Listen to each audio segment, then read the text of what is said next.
Los medios nos hacen creer que la política nacional es lo más importante, relegando las cuestiones internacionales a un plano secundario.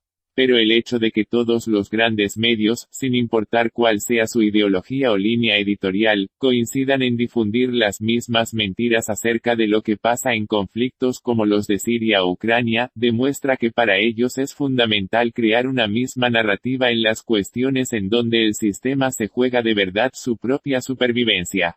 Lo que primero debemos hacer para entender qué fue realmente el fenómeno del 15M, es entender la naturaleza de las protestas o supuestas revoluciones de la primavera árabe, las cuales sirvieron de inspiración al movimiento de los indignados. La Directiva Presidencial 11, es el único informe de estas características que es secreto y fue ordenado por el entonces presidente de Estados Unidos Barack Obama, en agosto de 2010, es decir, varios meses antes de que estallaran las primeras protestas en Túnez.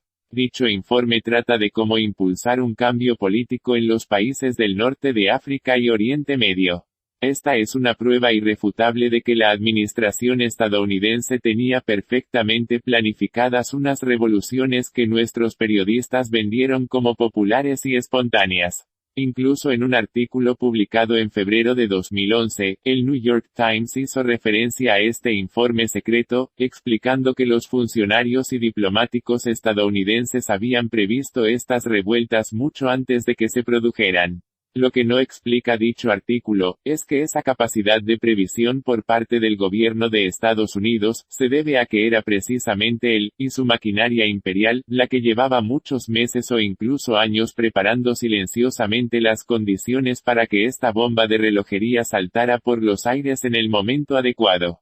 Por otro lado, según el think tank norteamericano, Middle East Briefing, uno de los think tanks especializados en Oriente Medio más prestigiosos del mundo, y que tuvo acceso a este documento confidencial, llegó a la conclusión de que Estados Unidos había formado y financiado a los principales blogueros y activistas árabes, con el objetivo de preparar estas falsas revoluciones y derrocar a los gobiernos de la zona que se habían convertido en una molestia para sus intereses.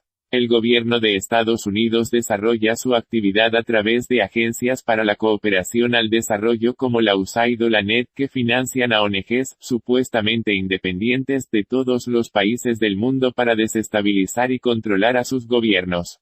Oficialmente, esta actividad se realiza para expandir la democracia y los derechos humanos, pero el objetivo real es el de provocar golpes de Estado en las naciones que son reacias a someterse al imperialismo yanqui y su neoliberalismo global, y así poder someterlas y dominar más fácilmente su economía y sus recursos. Por supuesto, estas agencias vinculadas a los servicios de inteligencia estadounidenses no trabajan solas. Por el contrario, cuentan con la colaboración de magnates filántropos como el especulador y financiero George Soros, que según él mismo admite, fue uno de los ideólogos que hicieron posible la caída de la Unión Soviética a través de la popularización de conceptos como el de la glasnost, o transparencia. Soros creó el Open Society Institute para difundir sus ideales filosóficos de las sociedades abiertas, los cuales consideran a la sociedad civil como el motor y protagonista de la democracia y a la soberanía de los estados-nación como un obstáculo y una fuerza negativa y represora que tiende a no respetar los derechos humanos. Así, para Soros, el único camino para instaurar una sociedad abierta global, es el de minar y destruir por cualquier medio la soberanía de todos los estados del mundo y sustituirla por un gobierno mundial auspiciado por organismos como las Naciones Unidas y que tenga al neoliberalismo como el único modelo económico. Una prueba demoledora que demuestra la implicación directa de la actividad filantrópica de Soros en el proceso de la primavera árabe, la tenemos en el encuentro de blogueros árabes celebrado en Beirut en el año 2009. Aquel evento fue financiado por el Open Society de George Soros, la Heinrich Böll Stiftung, una fundación ligada al Partido Ecologista Alemán de los Verdes, el cual siempre ha apoyado los intereses atlantistas en los grandes conflictos de los últimos años, y por la red de activistas de Global Voices. Si ingresamos en la web de Global Voices, comprobaremos que es apoyada por la Omidyar Network, la Fundación Ford, y por supuesto, por el Open Society de George Soros. Sin embargo, entre quienes acudieron a esta reunión de blogueros no solo había activistas árabes, sino también extraños personajes procedentes de Estados Unidos, como un tal David Sasaki, quien aparece aquí como autor de esta foto.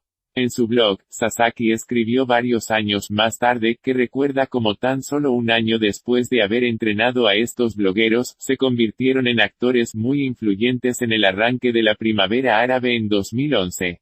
E incluso en su cuenta de Twitter, Sasaki no tiene reparos en admitir, incluso en español, que su sueldo proviene del mismísimo George Soros. Uno de los blogueros más destacados de estas revueltas fue el tunecino Slim Amamou, que alcanzó gran popularidad en todo el mundo árabe tras su arresto. Después de la caída de Ben Ali, Amamou consiguió un puesto en el nuevo gobierno tunecino, convirtiéndose en una figura mediática a nivel internacional y en un símbolo de la primavera árabe. Ahora observen a un tuitero que dirigiéndose a Amamou en tono jocoso, le dice en francés, esto promete. Soros se va a poner muy contento. La respuesta de Amamou no se hace esperar, Soros está en el lado luminoso de la fuerza. Tú deberías seguir sus enseñanzas. Este pequeño ejemplo muestra hasta qué punto los activistas y blogueros que pusieron en marcha las protestas de la primavera árabe, estaban siendo teledirigidos por el dinero de Soros, quien ya desde los años 70 del pasado siglo, viene financiando a los activistas de estas revoluciones artificiales para provocar cambios en las sociedades en las que el neoliberalismo global quiere imponer su dominio hegemónico y totalitario. Y es que el propio George Soros ha admitido en diversas ocasiones haber financiado revueltas como la del Euromaidán en Ucrania. Generalmente, estas protestas financiadas por Soros y por los gobiernos y corporaciones occidentales no son espontáneas, sino que todas ellas son orquestadas siguiendo un mismo patrón.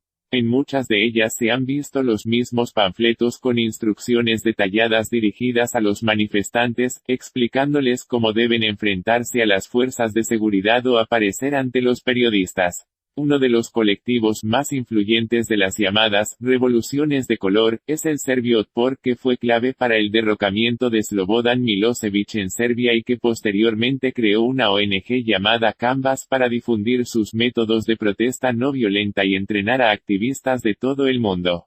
El líder de Otpor, Serdar Popović, admitió que Canvas recibe el apoyo financiero de diversas ONGs de Estados Unidos como Freedom House, y también por la Open Society de George Soros. Una característica típica de estas revoluciones fabricadas, es que suelen utilizar una simbología muy similar que subliminalmente nos remite a que detrás de ellas se encuentran los mismos diseñadores. Por ejemplo, el símbolo de Otpor o Canvas, en el que se muestra un puño cerrado inscrito en un círculo, ha sido utilizado en multitud de protestas de todo el mundo. Curiosamente, este símbolo ha sido visto en las protestas de la primavera árabe, especialmente en Egipto, donde varios activistas del movimiento 6 de abril, admitieron haber viajado a Serbia para recibir formación de Canvas con el objetivo de prepararse para estas manifestaciones. Uno de los métodos más utilizados por Canvas, es el que consiste en que mujeres jóvenes se acerquen a las fuerzas de seguridad desplegadas, ya sean policía antidisturbios o militares, y les entreguen un ramo de flores en señal de amistad o confraternización, algo que hemos visto tanto en las protestas de la primavera árabe como en la Revolución Naranja de Ucrania. Pero lo más increíble es que, como ustedes pueden ver en estas imágenes, parece que los activistas del 15M siguieron al pie de la letra estos mismos métodos pacíficos, como si se inspiraran en el mismo manual de instrucciones utilizado por los activistas de las revoluciones de color. Es por ello que quizá deberíamos preguntarnos, ¿fue el 15M un levantamiento popular espontáneo, o había alguien detrás manejando los hilos al igual que ocurrió con las revoluciones de color? Durante el 15M, casi nadie se percató de que la página de Spain Revolution, una de las webs más visitadas por los indignados, estaba afiliada a la red de activistas de Global Voices, la misma plataforma financiada por los poderes globalistas que cooptaron a los principales blogueros de la primavera árabe. Otro dato interesante es que Spain Revolution promocionó mucho las tácticas no violentas del profesor estadounidense Gene Sharp, cuyos manuales fueron también muy utilizados por los activistas del 15M. Lo extraño es que, según han denunciado numerosos expertos, el profesor Sharp no es otra cosa que un agente encubierto de la CIA que ayuda al imperialismo a expandir su área de influencia durante las revoluciones de color. También los indignados se inspiraron en la obra, Indignaos, del filósofo y erudito Stefan Hessel. Curiosamente, Hessel siempre defendió que la única solución para salir de la crisis no es otra que fortalecer el proyecto de la Unión Europea. Es decir, propuso que para acabar con el actual sistema, la salvación no está en dinamitarlo, sino todo lo contrario. Esta posición es compartida por economistas supuestamente antisistema como Yanis Varoufakis, quien en reiteradas ocasiones ha llamado a salvar a la Unión Europea. Lo más llamativo es que, según los documentos desclasificados, la Unión Europea no fue más que un proyecto inicialmente creado por la CIA para combatir la influencia de la Unión Soviética en los países de Europa, por lo que resulta bastante extraño ver a intelectuales de izquierda defendiendo o pidiendo salvar a lo que en realidad es un proyecto diseñado por la inteligencia norteamericana. Pero ya es el momento de empezar a hablar de nombres concretos. El norteamericano y ex-broker Vlad Teichberg, junto a su esposa, la española Nikki Schiller, son una pareja de activistas que se hicieron famosos durante el 15M, cuando crearon la plataforma de streaming llamada Audiovisual, a través de la cual se podía seguir en directo todo lo que ocurría en Acampadasol. Más tarde, ambos viajaron hasta Nueva York y fueron unos de los primeros impulsores del movimiento conocido como Occupy Wall Street. Lo que poca gente sabe, es que Teichberg, que proviene de una familia de exiliados rusos, ha mostrado a través de su cuenta de Twitter que apoya el golpe de estado del Euromaidán, e incluso condena la actuación de Rusia en Siria. Su esposa va mucho más allá, y exige que Naciones Unidas imponga una zona de exclusión aérea contra el gobierno de Siria, una petición 100% imperialista. Según una investigación llevada a cabo por la agencia Reuters, George Soros financió a la revista contracultural Adbusters, la cual fue la que convocó e impulsó desde el principio el movimiento Occupy Wall Street. La financiación se realizó indirectamente a través de la Fundación Tides, que recibe fondos de Soros, y la Fundación Ford.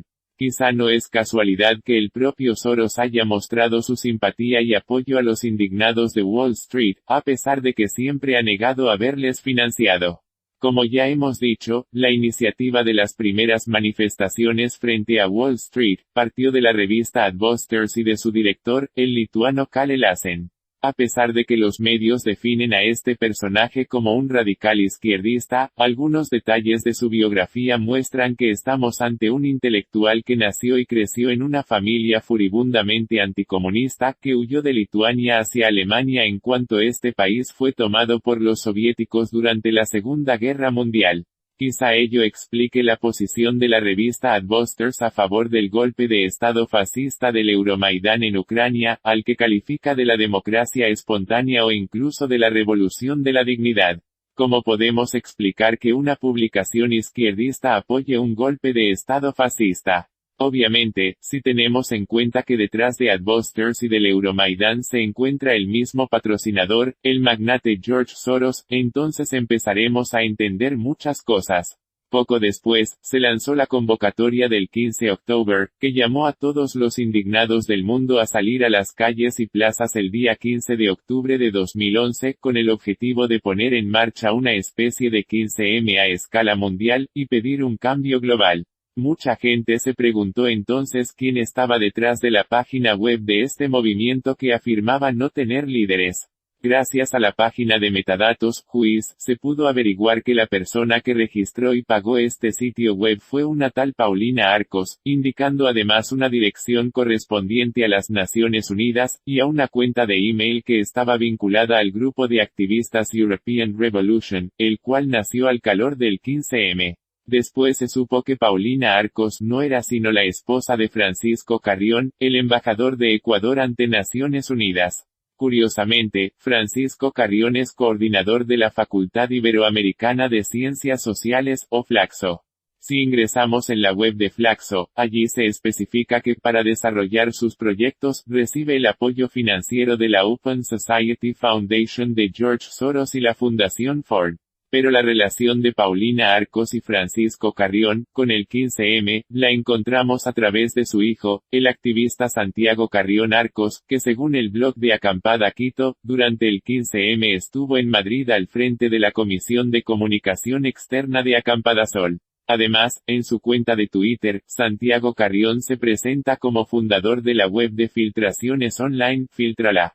Sorprendentemente, en una reciente entrevista, los desarrolladores de este portal, admitieron que han recibido financiación de los IFE, la filial del Open Society de Soros en Europa.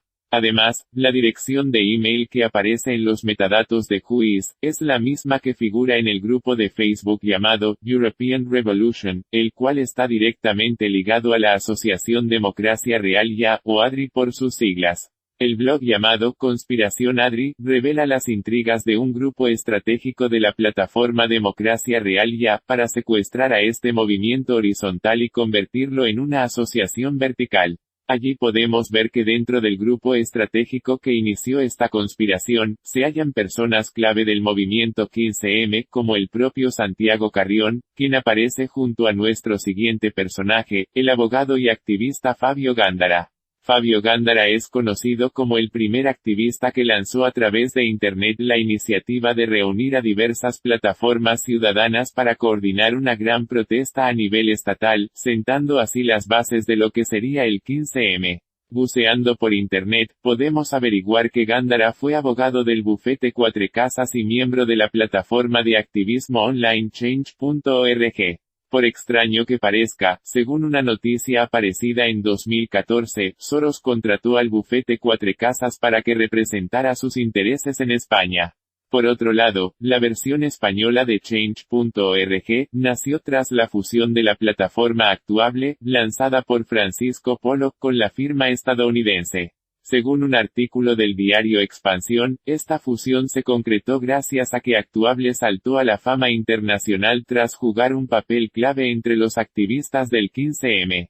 Curiosamente, Change.org es financiada por la Omidyar Network del magnate Pierre Omidyar.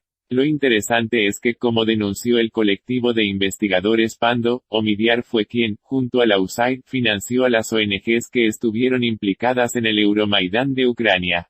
Por si fuera poco, Francisco Polo apareció en el verano de 2014 participando en la conferencia TechCamp, un encuentro para la difusión de herramientas digitales celebrado en Valencia y organizado nada menos que por la Embajada de Estados Unidos en España.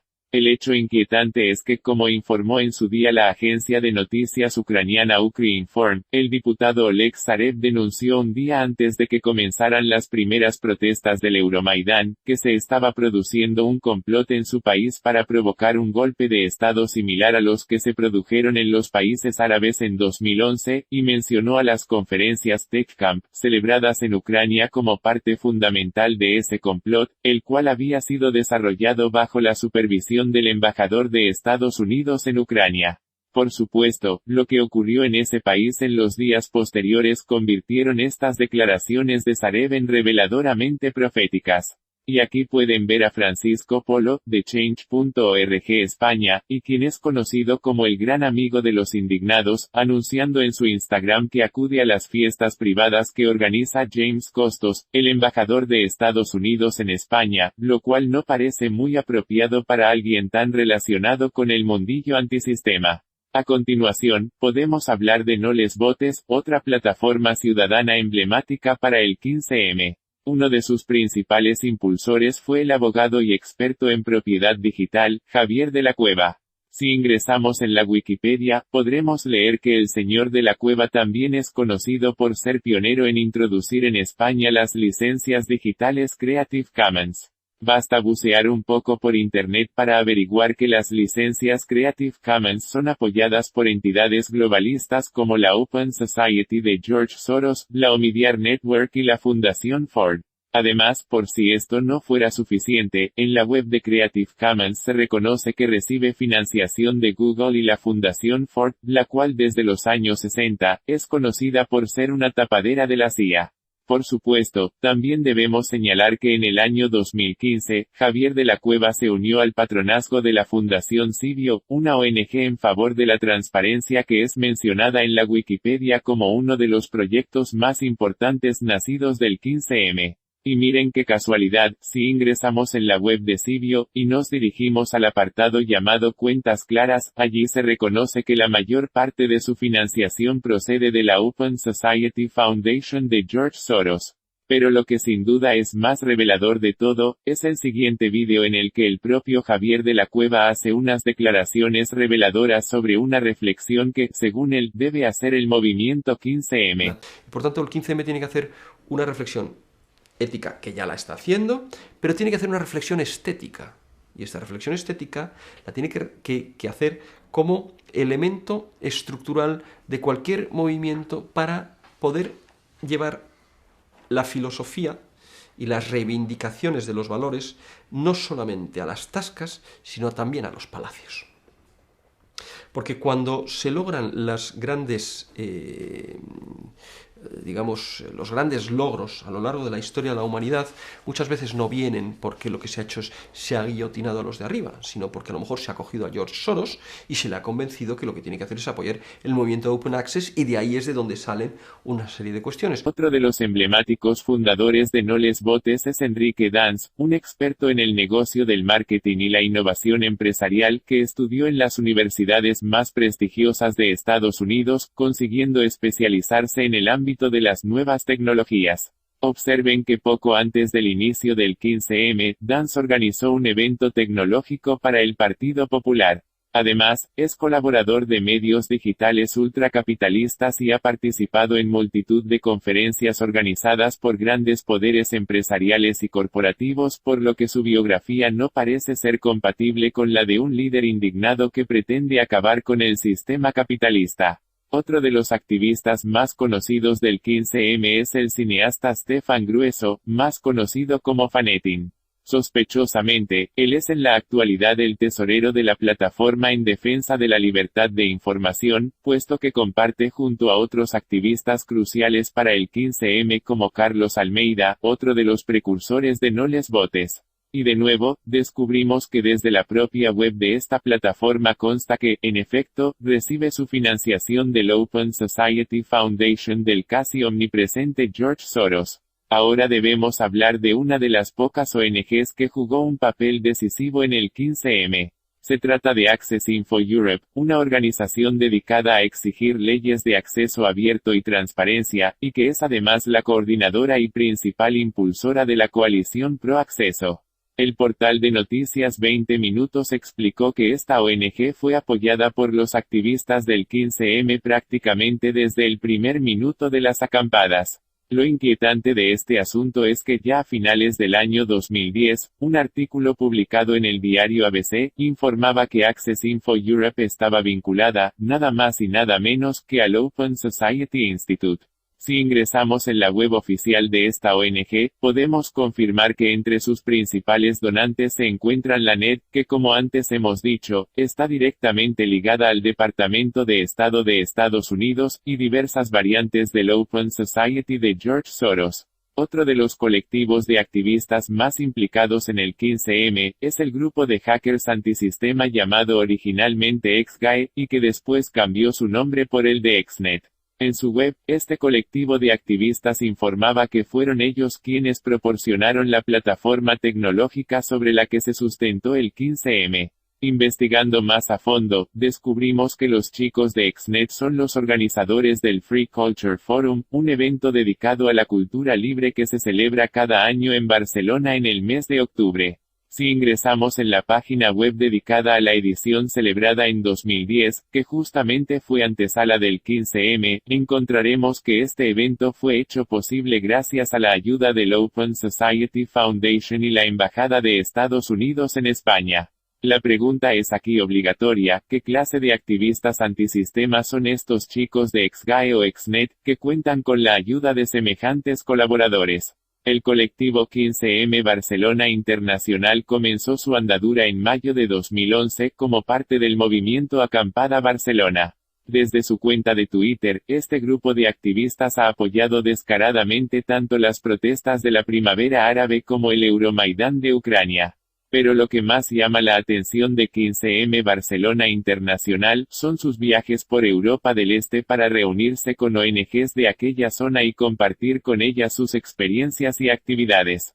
Por ejemplo, tal como informaron desde su blog oficial, en agosto de 2013, varios de sus miembros viajaron hasta Polonia para reunirse con la ONG polaco-ucraniana, Political Critic, que es considerada como la red de activistas más importante de Europa del Este. En el mismo artículo, se asegura que en aquel encuentro, los activistas de 15M Barcelona Internacional compartieron con Critical Politic las herramientas y metodologías más utilizadas por los activistas del 15M. Curiosamente, apenas un par de meses después de haber recibido esta capacitación, los activistas de Political Critic anunciaban que varios de sus miembros se unían al por entonces recién creado movimiento del Euromaidán de Ucrania, unas protestas que, al menos durante sus primeros meses de existencia, se desarrollaron de manera muy similar al 15M. Pero el hecho más revelador es que, si ingresamos en la web de Critical Politic y miramos en la parte final, observaremos que esta ONG trabaja con la inestimable colaboración del Open Society Foundation de George Soros. Otro de los encuentros de activistas europeos en los que participó el colectivo 15M Barcelona Internacional, fue el celebrado en Rumanía en el verano de 2015. En esta ocasión, este encuentro fue organizado por la ONG rumana llamada CERRE. Si accedemos a la página web de CERRE, descubriremos que es financiada por la Embajada de Estados Unidos, la Comisión Europea, la Open Society Foundation, y dos de las ONGs estadounidenses más implicadas en las revoluciones de color, el International Republican Institute y el National Democratic Institute. Por otro lado, el periodista más afamado del 15M fue sin duda Juan Luis Sánchez, quien se convirtió en referencia internacional por su cobertura del movimiento 15M. Juan Luis Sánchez fue cofundador del medio Periodismo Humano, del cual hablaremos más adelante, y con posterioridad, se convirtió en cofundador y subdirector del periódico digital eldiario.es. El propio Juan Luis Sánchez admitió en una entrevista que el proyecto de eldiario.es debe su existencia al movimiento 15M. Curiosamente, este periodista es actualmente consejero a nivel europeo del Open Society Foundation de George Soros. Y aquí podemos ver un tuit de Ignacio Escolar, el director de eldiario.es, en donde admite que este medio digital recibe fondos de la Open Society. Aunque Escolar matiza que esta cantidad es mínima, no deja de ser sorprendente que otro proyecto nacido del 15M reciba financiación directa de George Soros. Quizá esta circunstancia explique la posición pro-imperialista que eldiario.es exhibe en el conflicto de Siria, siempre en contra de Rusia y el legítimo gobierno sirio, y a favor de los rebeldes yihadistas apoyados por Occidente. Después de comprobar que los personajes más importantes que surgieron del 15M están ligados a Soros y a otros poderes globalistas, es el momento de preguntarnos cuál fue el objetivo que persiguieron quienes estuvieron instigando el movimiento de los indignados. En el vídeo llamado, Los primeros 40 de Sol, podemos comprobar que quien tomó la iniciativa de establecer la primera acampada en la Plaza Sol de Madrid, fue un chico que aparece con la cabeza rapada y un megáfono en la mano. Observemos con atención. Mundo y ya mañana esto funciona solo, pero hoy necesitamos apoyo, ¿vale? Sí. Entonces...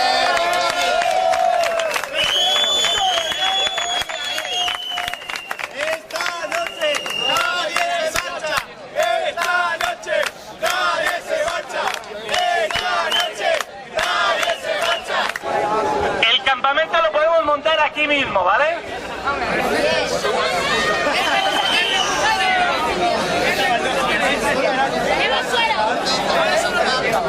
¡Recursos! No sé si tenemos recursos, pero estaría bien. No podemos poner tiendas de campaña, ¿vale? Probablemente, porque entonces nos van a echar en 2 segundos. Pero podemos tener esterillas o cartones o lo que sea para intentar aguantar un poco, porque este suelo va a ser muy duro. ¡No pasa nada! ¡Nos quedamos!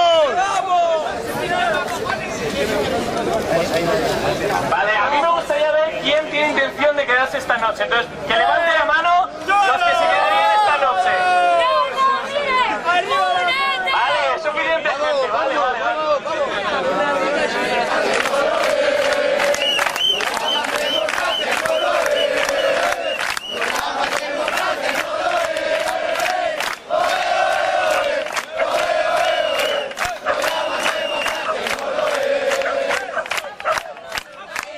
Los que no os podéis quedar esta noche a dormir, pero podéis quedar un rato a acompañarnos y hacer fuerza, pues también sois muy bienvenidos, ¿vale? Y lo ideal sería que aunque mañana hay gente que se tiene que ir a trabajar o lo que sea, pues que hubiera gente que mantuviera el campamento, ¿vale? Aunque fueran menos, que se viera que hay aquí movimiento y que vamos a aguantar hasta el día de las elecciones, ¿vale? Pues venga, iros juntando aquí, los que puedan quedarse, que se vayan acercando y nos organizamos y vemos a ver si podemos traer esterillas o cartones o algo, y agua y todo lo que se pueda, ¿vale? Pues bien, este chico se llama Miguel Arana, quien durante su participación en el proyecto 15M.cc, se presentó como un simple estudiante de física teórica. Sin embargo, buceando por internet, averiguamos que desde octubre de 2010, él era profesor ayudante de física de la Universidad Autónoma de Madrid. Por otra parte, en el perfil de Miguel Arana que aparece en la web de Ciudades Democráticas, consta que tras el 15M, se dedica a diseñar herramientas de participación ciudadana en el proyecto europeo llamado Dissent.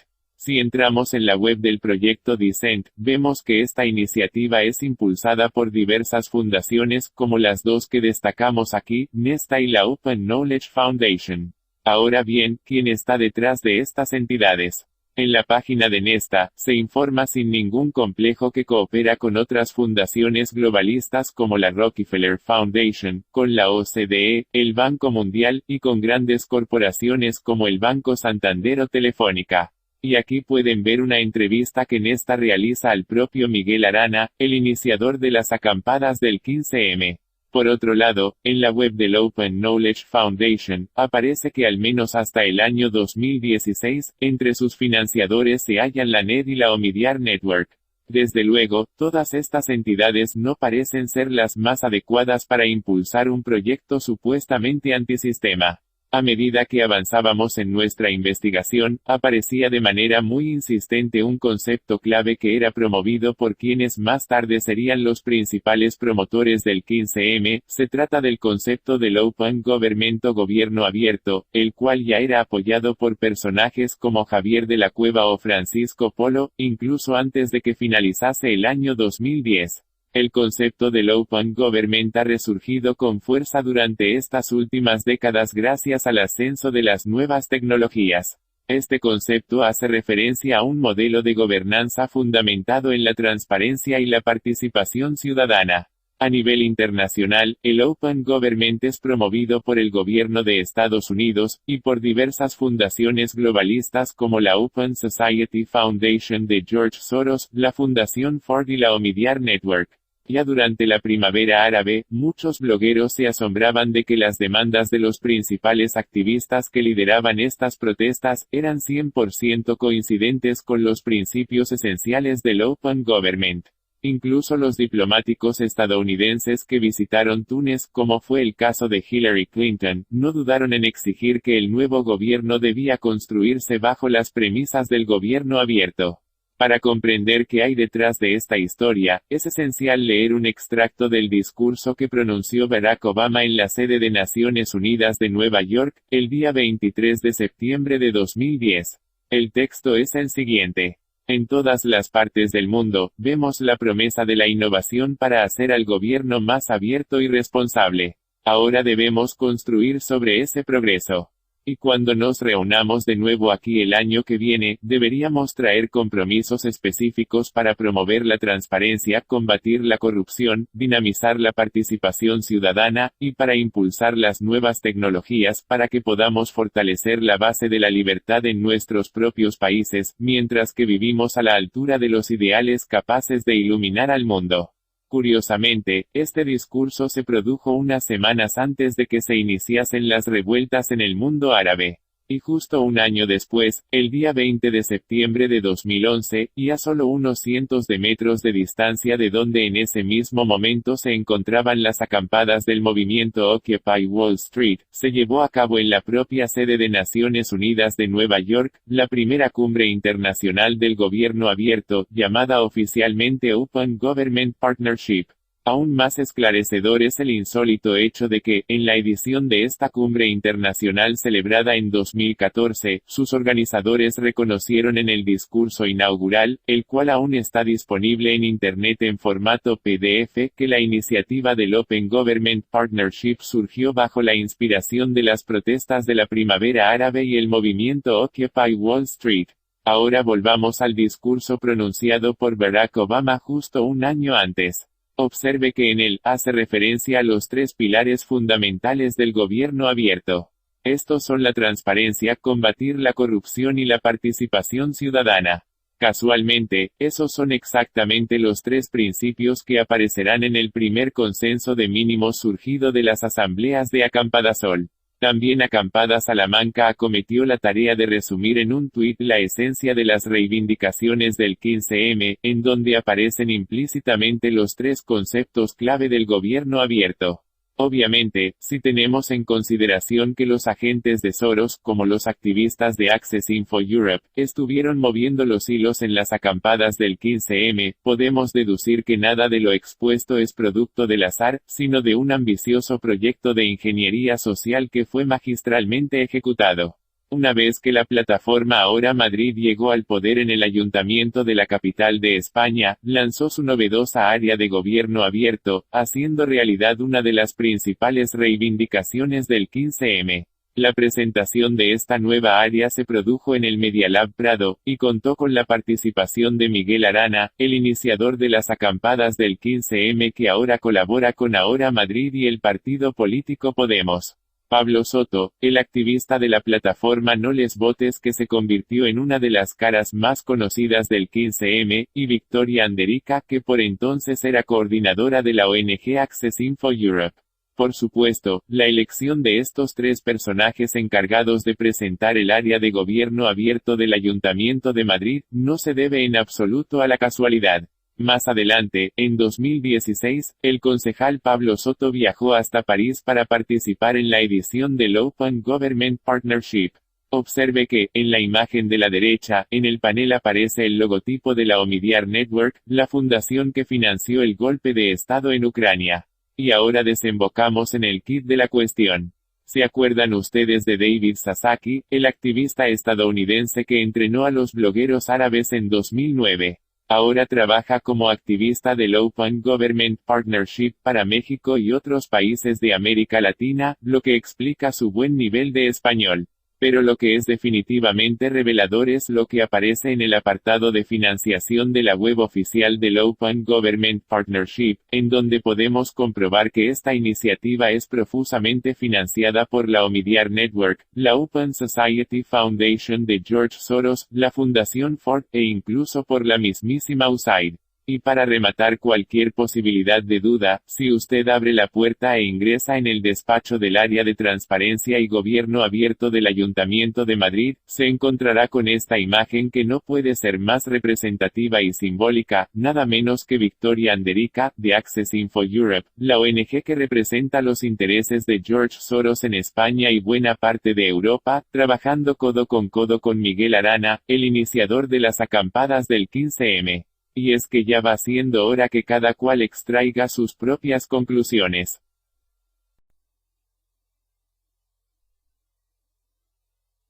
He aquí otro interrogante del 15M. Mientras los indignados se movilizaban en las calles y plazas de España, la OTAN cometía un bárbaro genocidio en Libia, destruyendo a un Estado soberano de la forma más brutal y despiadada que uno pueda imaginar. No obstante, parece que entre las demandas del 15M, no había ninguna mención a lo que estaba pasando en Libia. Más aún, según denunció el ex secretario general de Izquierda Unida Francisco Frutos, varios activistas del 15M le abordaron para pedir firmas, no para detener las acciones criminales de la OTAN en Libia, sino para pedir la intervención militar contra Al-Assad en Siria. En estas capturas de pantalla, se pueden ver los tweets que emitieron las cuentas de Democracia Real Ya para apoyar la supuesta revolución popular en Siria, la cual jamás existió, y condenar al legítimo gobierno de ese país, una postura que no puede ser más abiertamente imperialista.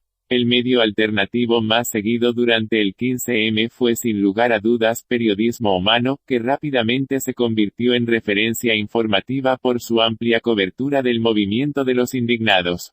Sin embargo, la posición que ha mostrado este medio con respecto a los conflictos de Libia o Siria, no puede estar más en concordancia con los intereses del imperialismo y de la OTAN. Una de las periodistas más reconocidas de Periodismo Humano es Olga Rodríguez, quien desde su cuenta de Twitter, mostró su alegría por el derrocamiento de Gaddafi, mientras no ha parado de demonizar en todo momento al presidente de Siria. Y es que los periodistas de Periodismo Humano, parecen más bien activistas a sueldo del imperialismo, que reporteros alternativos que defienden un periodismo libre e independiente. Por cierto, Periodismo Humano recibe su financiación de la AECID, la Agencia Española de Cooperación al Desarrollo, de la cual hablaremos más adelante. Uno de los hashtags más seguidos durante las semanas previas al 15M era el de Indígnate, el cual aparecía en multitud de carteles de Toma la calle, la iniciativa de la plataforma Democracia Real Ya. Pero, ¿quién fue la primera persona o colectivo que utilizó ese hashtag por primera vez? Si hacemos una búsqueda avanzada en el potente buscador de Twitter que permite realizar búsquedas de hashtags y palabras clave en un intervalo de tiempo concreto, descubriremos con asombro que el primer colectivo que utilizó el hashtag Indígnate, fue nada menos que un partido político, la formación Izquierda Anticapitalista. A principios de marzo de 2011, Izquierda Anticapitalista lanzó una campaña bajo el nombre de Indígnate, en el que llamaba a la revolución social contra la crisis y los recortes. El vídeo de esa campaña, que proponía imitar el estilo de protestas de la primavera árabe, fue subido a internet a través de la cuenta de YouTube de un tal Eduardo Fernández Rubiño. En una entrevista publicada en el Instituto para la Democracia y el Municipalismo, Fernández Rubiño aseguró que venía militando en Izquierda Anticapitalista desde los 16 años, y que él mismo, junto con otros de los militantes de este partido, fueron quienes diseñaron las líneas maestras de la plataforma conocida como Juventud Sin Futuro. Más aún, Andrea Raboso, quien aparece como la cara visible y portavoz principal de Juventud Sin Futuro durante sus primeras semanas de existencia, resultó ser también miembro de Izquierda Anticapitalista. Todo ello indica claramente que la plataforma Juventud Sin Futuro no era más que la marca blanca que creó Izquierda Anticapitalista para poder participar en las manifestaciones del 15M. Un hecho muy llamativo es que, en las semanas previas al 15M, los miembros de Juventud Sin Futuro recibieron un apoyo mediático que es realmente difícil de explicar. Aquí pueden ver una entrevista realizada a Andrea Raboso en el diario El Mundo, mientras que poco después, en abril de 2011, la activista Esther Vivas, que es miembro de Izquierda Anticapitalista y muy cercana a Juventud Sin Futuro, apareció en un programa del canal La 2 de Televisión Española, y en horario de máxima audiencia llamó a indignarse y salir a la calle para protestar contra el actual sistema. Los propios portavoces de esta plataforma juvenil, admitieron en una entrevista realizada para Viento Sur, que ellos mismos estaban asombrados del increíble apoyo mediático que recibieron en las semanas que antecedieron al 15M. La cuestión es, ¿por qué razón los medios del sistema estarían tan interesados en convertir a un grupo de jóvenes de Izquierda Anticapitalista, un partido hasta entonces marginal, en flamantes referentes políticos de la nueva izquierda? Como tantas otras veces, la explicación debemos buscarla en la verdadera política, es decir, en la geopolítica. Basta echar un vistazo a la posición que Izquierda Anticapitalista ha adoptado en los grandes conflictos internacionales para comprender que estamos ante un partido muy peculiar para tratarse de una formación antisistema. Por ejemplo, en el conflicto libio, llamó a derribar a Gaddafi cuanto antes, en un momento en el que Libia estaba siendo salvajemente agredida por el imperialismo. Y es que Izquierda Anticapitalista, que nunca ha ocultado su apoyo a las protestas de la primavera árabe, tampoco ha dudado en pedir la caída del gobierno sirio, al que califica de régimen tirano. También en el conflicto de Ucrania, Izquierda Anticapitalista publicó un controvertido manifiesto en el que apoyaba las manifestaciones del Euromaidán y culpaba al imperialismo ruso de ser el causante de la tensión en ese país. Por si fuera poco, este partido llegó a considerar la caída del muro de Berlín como una victoria y un símbolo de la libertad y la democracia. Si hay una actitud típica de izquierda anticapitalista en el panorama internacional, esa es la del ninismo, que consiste en no posicionarse en ninguno de los dos bandos cada vez que un país soberano es víctima de una agresión imperialista, aduciendo que ambos bandos son igual de capitalistas e imperialistas. El ninismo suele ampararse en una cínica equidistancia que solo sirve para desactivar a la izquierda antiimperialista, dejando así la vía libre a la invasión genocida de la OTAN. En este punto, es inevitable hablar de Santiago Albarrico, el filósofo-escritor que es muy cercano a Izquierda Anticapitalista, siendo además uno de los 4 fundadores originales de Podemos. Albarrico apoyó los bombardeos de la OTAN en Libia e incluso defendió el golpe de Estado fascista de Ucrania, al que llamó Revolución de las Masas Indignadas, en una clara referencia al 15M. Ahora bien, es fundamental entender que Izquierda Anticapitalista es una formación que proviene de la corriente trotskista. Tal y como denunció el intelectual comunista Ludo Martens, el trotskismo lleva toda su existencia colaborando y conspirando junto con la CIA, la OTAN y los grandes poderes financieros globalistas, con el objetivo de instigar la caída de la Unión Soviética. Y es que cada vez que se producía una revolución de terciopelo en los países que estaban bajo la esfera del bloque soviético, las cuales fueron las precursoras de las actuales revoluciones de color, los trotskistas de la Cuarta Internacional llamaban a apoyarlas para debilitar al Kremlin, su enemigo jurado. Tal era el odio acérrimo que los trotskistas sentían hacia el bloque soviético, que buscaron alianzas incluso con los nazis ucranianos de Stepan Bandera, quienes actuaron como esbirros de Hitler durante la Segunda Guerra Mundial. En los años 80, Ernesto Mandel, el por entonces líder de la Cuarta Internacional trotskista, se lamentó de no haber apoyado a los fascistas ucranianos de manera más decidida.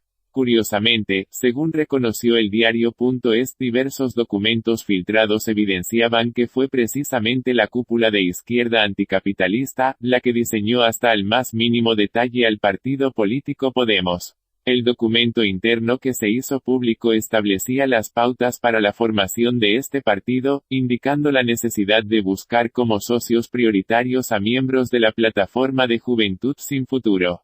Y es que si hay un factor común que une a Podemos, el 15M y Juventud Sin Futuro, ese no es otro que el partido trotskista Izquierda Anticapitalista. Por supuesto, este hecho explica muchas cosas sobre la enigmática actitud de los principales líderes de Podemos con respecto al conflicto de Siria. Por ejemplo, hace unos meses, en el programa que dirige Pablo Iglesias en Hispan TV, el actual líder de Podemos se permitió el lujo de alabar la supuesta revolución siria, recomendando la lectura del último libro escrito por la periodista Leila Nachawati. La señorita Nachawati se ha destacado por ser una vocera de los intereses atlantistas en Siria, demonizando al gobierno de ese país cada vez que aparecía en televisión. En la siguiente foto, pueden ver a Leila Nachawati junto a Olga Rodríguez, comparando al legítimo presidente de Siria nada menos que con el Estado Islámico durante una de las marchas conmemorativas del 15M. Y aquí podemos verla en una conferencia de Izquierda Anticapitalista junto al filósofo Santiago Albarrico. Por si fuera poco, Leila es además miembro de la red de activistas de Global Voices, lo que desde luego no es casualidad.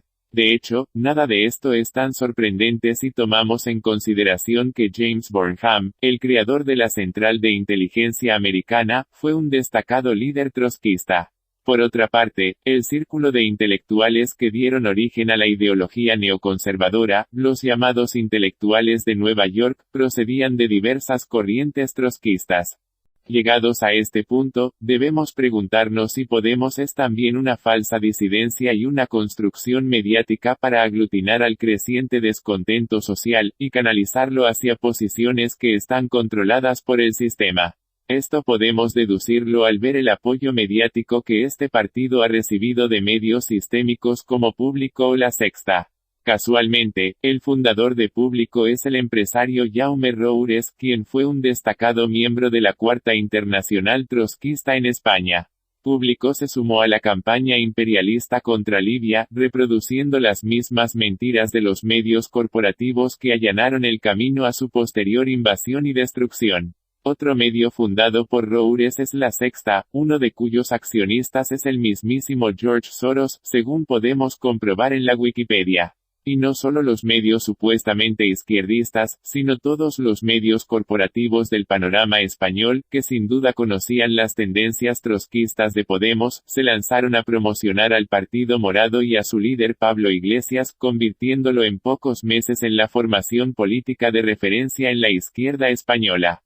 Por ejemplo, poca gente sabe que tanto Íñigo Errejón como su padre, José Antonio Errejón, fueron miembros de Izquierda Anticapitalista. Recientemente, Errejón publicó un polémico tuit en el que comparó la liberación de la ciudad siria de Alepo, con los bombardeos sobre Guernica.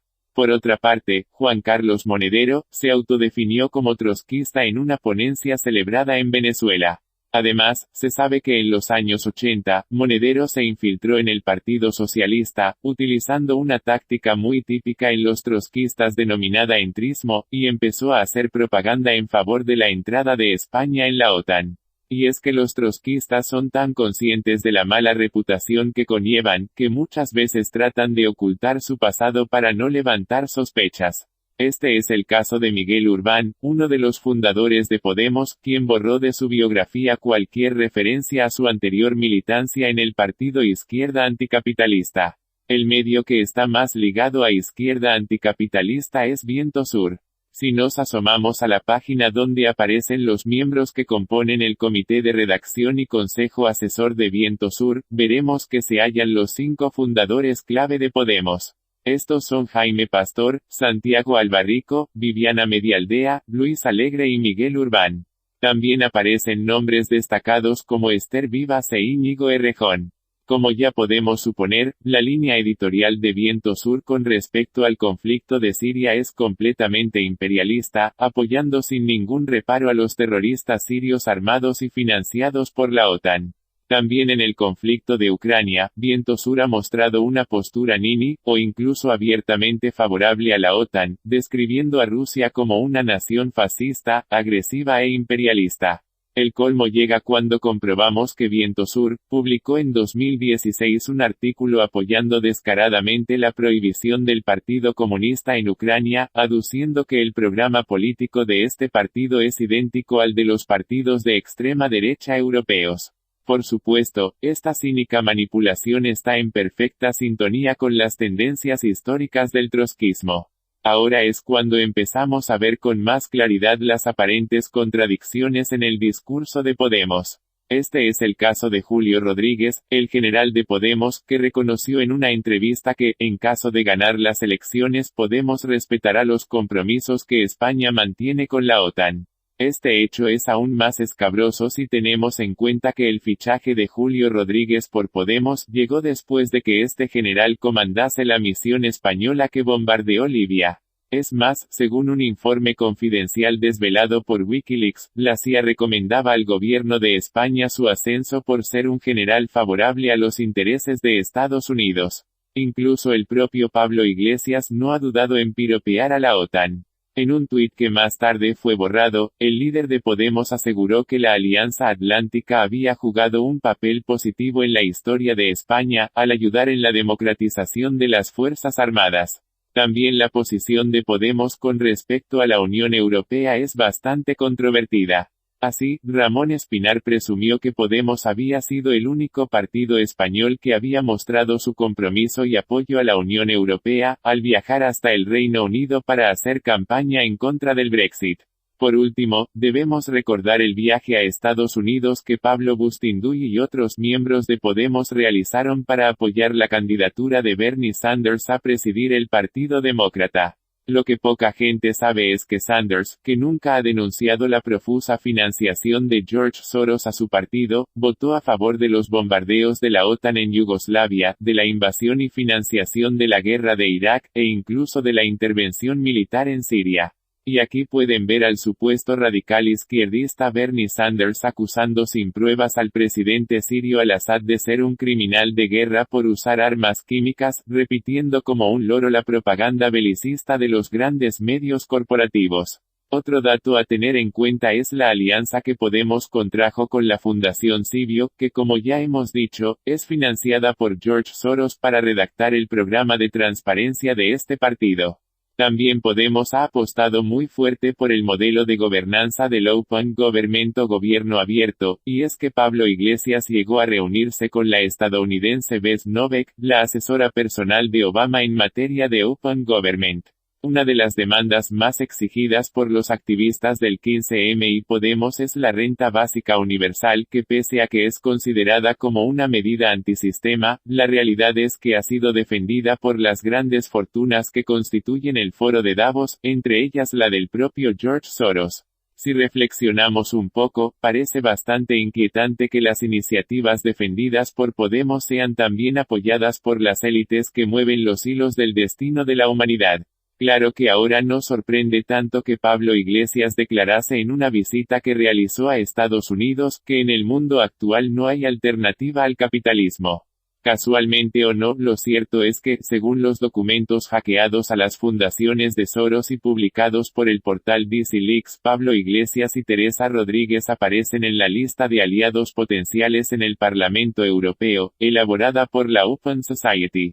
Para terminar, queda mencionar la relación de las figuras más destacadas de Podemos con la AECID, la Agencia de Cooperación Internacional al Desarrollo, la cual es la versión española de la imperialista USAID de Estados Unidos. Según denunció Purificación González de la Blanca, fundadora del colectivo Ojos para la Paz, la AECID lleva financiando desde el inicio de la primavera árabe a grupos opositores y activistas de países de Oriente Medio y el norte de África con la intención de preparar golpes de Estado en esos países y después venderlos como espontáneas revoluciones populares. En la misma web de la AECID no se esconde en absoluto esta actividad que es promocionada con toda clase de eufemismos a los que nos tiene tan acostumbrados el imperialismo. La cuestión es por qué un partido supuestamente antiimperialista como Podemos ha guardado un clamoroso silencio con respecto a este inadmisible acto de injerencia en los conflictos que vive el mundo árabe. La respuesta la obtenemos en el comunicado que la Fundación CEPS, el think tank que según los expertos es el germen de Podemos, publicó en 2014 para negar su vinculación con Venezuela. En dicho comunicado, se informa que la Fundación CEPS ha recibido financiación de la AECID, que es nada más y nada menos que el antiguo nombre de la AECID. Por otro lado, el Observatorio DEX, del cual provienen los líderes catalanes de Podemos como Ada Colau o Gerardo Pisarello, también recibió fondos de la AECID para desarrollar su actividad en América Latina. Es decir, que la misma mano imperialista que financiaba golpes de Estado y revoluciones de colores en los países árabes, estaba financiando a los think tanks y ONGs de las que provienen la mayoría de los principales líderes de Podemos.